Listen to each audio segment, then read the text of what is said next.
కొత్తకు వింత పాతకు రోత అని వెనకటోళ్ళు ఊకనే అనలేదు. ఎవరన్నా ఏదన్నా కొత్త ముచ్చట చెప్పిర్రంటే చాలు ఇక అందరూ దాన్నే పట్టుకొని పీకులాడుతుంటారు. ఒకళ్ళని చూసి ఒకళ్ళు, ఒకళ్ళని చూసి ఒకళ్ళు పోయి పోయి మోసగాళ్ళ చేతికే సిక్కుతుంటారు. ఇక గిట్లే పాపం వాళ్ళ మాటలు వీళ్ళ మాటలు నమ్మి లక్షల రూపాయలు లాస్ అయ్యారు కొంతమంది.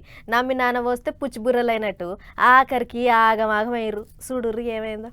గంగి గోవు పాలు గరిటెడైనను చాలు కడివెడైననేమి కరము పాలు అని వేమన కవి ఏనాడో చెప్పిండు. కానీ దాన్ని పక్కకు పెట్టి గీ నడమలు అట్టుపుట్టుగాలంతా గాడిద పాలకు గిరాకీ పెంచిండ్రు. ఆవు పాల కన్నా ఆయమన్న పాలు గాడిద పాలి అన్నట్టు చేసిండ్రు. ఆగో గట్లనే గాడిద పాలతోని లక్షలు కోట్లు సంపాదించొచ్చు అని చెప్పి గీ వీళ్ళను నట్టేట ముంచిండ్రట బద్మాజిగాళ్ళు. తమిళనాడు రాష్ట్రంలో డాంకీ ప్యాలెస్ అని ఓ దుకాణం తెరిచి గాడిద పాల దందా చేసిండ్రట. అగో పోటోలలో కనిపిస్తాండ్రు కదా లట్టుపుట్టుగాళ్ళు, వాళ్ళే గాడిదలు మీరు కొనుండ్రి, వాటి పాలు మేము కొంటాం అన్నారట. గాడిద పాలు లీటర్ కు 1000 రూపాయలు పలుకుతాంది, మస్తు కమాయించవచ్చు అని ఆశ పెట్టిండ్రట. సోషల్ మీడియాలో ప్రచారం కూడా చేసిండ్రట. ఇంకేమున్నది, అది చూసి వందల మందిగా బద్మాజిగాళ్ళ ఉత్తుల చిక్కిండ్రు. గాడిదలను ఎట్లా పెంచాలి, పాలు ఎట్లా పిండాలి, ఏం కథ అని 2 గంటలు ట్రైనింగ్ ఇచ్చి మనిషికి 50,000 వసూలు చేసిండ్రట. అటెనక ఒక్కో గాడిదను 80,000 నుంచి 1,00,000 రూపాయలకు అమ్మిండ్రట. గాడిదల పాము పెట్టుకోవాలంటే 5.5 లక్షలు కట్టాలని అట్లా పైసలు వసూలు చేసిండ్రట. అట్లా ఒక్కొక్కరి నుంచి 40 లక్షలకు ఎక్కువనే వసూలు చేసిండ్రట. మంచి లాభాలు వస్తాయి అంటున్నారని చాలా మంది ఆశపడి పైసలు పెట్టిండ్రట. గాని ఆఖరికి బుడ్డ ముంచిర్రట మోసగాళ్ళు.